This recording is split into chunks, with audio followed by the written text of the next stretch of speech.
Mahendra Parida, general secretary all India council of central trade union. आपण देखु आज सारा विश्व रे श्रमिक दिवस को पालन करा इंटरनेशनल लेबर डे।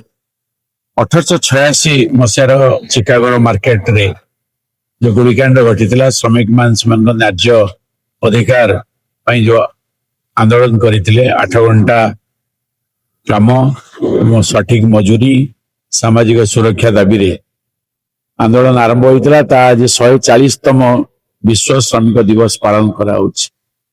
किंतु सेतबेलर जो आंदोलन भारत वर्ष रे जो श्रमिक मानकर बॉम्बे पोर्ट आंदोलन टेक्सटाइल जो आंदोलन करी ब्रिटिशर को हटई जो आईन गुड़ी को 120 वर्ष तले भारत रे श्रमिक माने पाइथिले मोदी सरकार अप्रैल 1 2026 रे समाप्त करिसंदी। एक नुआ प्रकार आईन ई देश रे आनिबा को जाउछंदी जा फल श्रमिक मानकू आउ एक गोलामगिरी सभ्यता भितर ठेली देवा पे सरकार चेष्टा करछंदी। तेणु ए वर्ष जो श्रमिक दिवस भिन्न ढंग रे पालन करा होउची जे जो 8 घंटार समय पई आमे आंदोलन करितलु तमे ताकू बढ़ेगिरी 12 घंटा करिछ ता विरुद्ध रे ए श्रमिक दिवस पालन करा होउची। भारतवर्ष श्रमिक माने दाबी करुछंती जे हमको 8 घंटा कार्य दिवस एवं सर्वनिम्न मजूरी 41,000 टंका आ न्यूनतम हेले 26,000 टंका मासिक प्रदान कर नचेत आमे तमरो 12 घंटार जो कार्य दिवस को मानिबो नाही। जो अपॉइंटमेंट लेटर कथा कहिछ ताकू मध्ये आपण देवा दरकार एवं सामाजिक सुरक्षा देवा दरकार। ये कथा को नेगिरी सारा विश्व रे आज श्रमिक माने पालन करछंती। भारतवर्ष श्रमिक माने ए आह्वान को दे पालन करछंती। नोएडा रे जो आंदोलन हैला श्रमिक आंदोलन हैला सेमान को जेबली भाव में सन्त्रासवादी कहीकरी आपण गिरफ्त करुछंती तांको तुरंत खलास कर। आजिर श्रमिक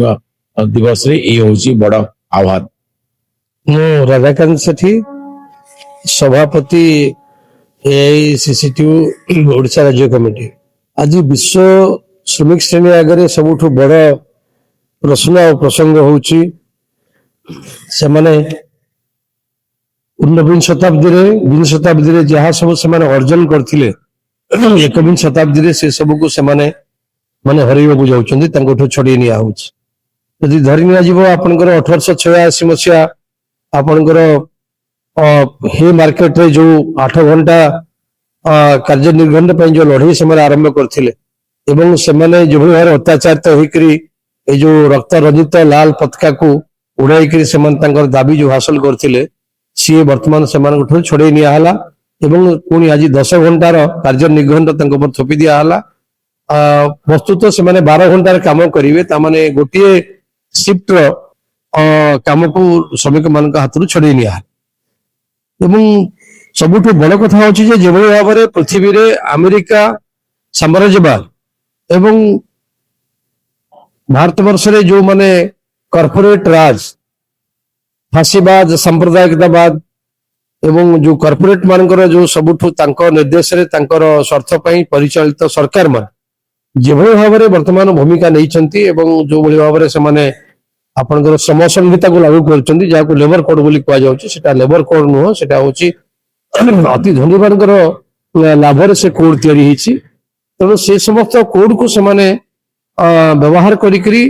से कॉर्पोरेट मानकर लाभ करने से माने जो समस्त योजना चलई से दृष्टि आज भारत वर्ष रे सब श्रमिक श्रेणी मान पाखे बड़ आह्वान होची जे ये लड़े की अधिक तीव्र करने को पड़ो संगठित करने को पड़ो एवं गोटे गला 20 शताब्दी रे जो भाव में गोटे मुक्ति पाई समता पाई समाजवादी व्यवस्था पाई जो संघर्ष को बलशाली कराइथिला व्यापक कराइथिला सेठिरे कृषक श्रमिक साधारण मनुष्य समस्त एकाठी करी ये दाबी हासिल दिगरे से जो उद्यम करथिले से उद्यम को आहरी अधिक भाव में आगु को नय पड़िबो एवं विशेष भाव में एठी आम देश रे जो भाव में जो संवैधानिक अधिकार मिलथिला भोट देवर अधिकार ताकू जो भाव में छड़े निया होची एवं बिहार पर उत्तर प्रदेश पर आपण को देखिबे पश्चिम बंगाल रे जो भाव में 90 लाख भोटर मानकर भोट काटी दिया गला एवं 27 लाख भोटर माने जो माने आवेदन कले मध्य सेमानकर कथा विचार को निया गला नाही। सुप्रीम कोर्ट रो ବା ବିଚାରାଳୟର ଜଜ୍ ମାନେ ଯଦି କହୁଛନ୍ତି ଯେ ଆମର ତମେ ଏଥର ଭୋଟ ବଦଳେଇ ପାରିଲେ ଆରଥର ଭୋଟ ଦେବ, ଏଥିରୁ ପ୍ରମାଣ ହଉଛି ଯେ ସମ୍ବିଧାନକୁ ଧୀରେ ଧୀରେ ସେମାନେ ଅଚଳ ବା ଅକାମୀ ବା ଶେଷ କରିଦେବା ପାଇଁ ବସିଛନ୍ତି। ସେ ଦୃଷ୍ଟିରୁ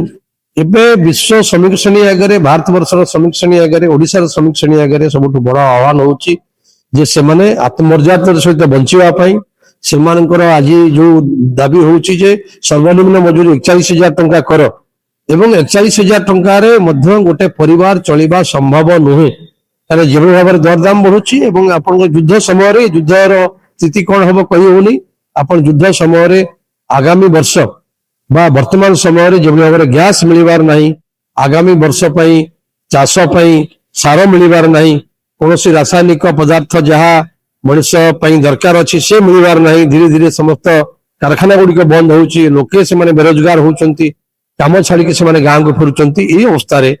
ଆଗାମୀ ଦିନ ମାନଙ୍କରେ ଆମର ଓଡିଶାର ବିଶେଷ କରିକି ଭାରତ ବର୍ଷର ଶ୍ରମିକ ଶ୍ରେଣୀ ସେମାନେ ଯୋଉ ସମସଂହିତା ବିରୁଦ୍ଧରେ ଯୋଉ ଲଢେଇ ଆରମ୍ଭ ହେଇଛି ଆପଣଙ୍କର ନୋଏଡାରେ, ଉତ୍ତରପ୍ରଦେଶର ନୋଏଡାରେ, ସେ ଲଢେଇ ଆଗାମୀ ଦିନରେ ଭାରତ ବର୍ଷ ସାରା ବ୍ୟାପକ ଭାବରେ ତିଆରି କରାଯିବ, ସଂଗଠିତ କରାଯିବ ଏବଂ ସେଥିପାଇଁ ସେମାନଙ୍କୁ ଗୋଟେ ଲମ୍ବା ଲଢେଇ ପାଇଁ ପ୍ରସ୍ତୁତ ରହିକିରି ଯେଭଳି ଭାବରେ ଚାଷୀମାନେ ତାଙ୍କର ଲଢେଇ ବର୍ଷ ବ୍ୟାପୀ କଲେ ସେଭଳି ଭାବରେ ବହୁ ଦୀର୍ଘ ଲଢେଇକି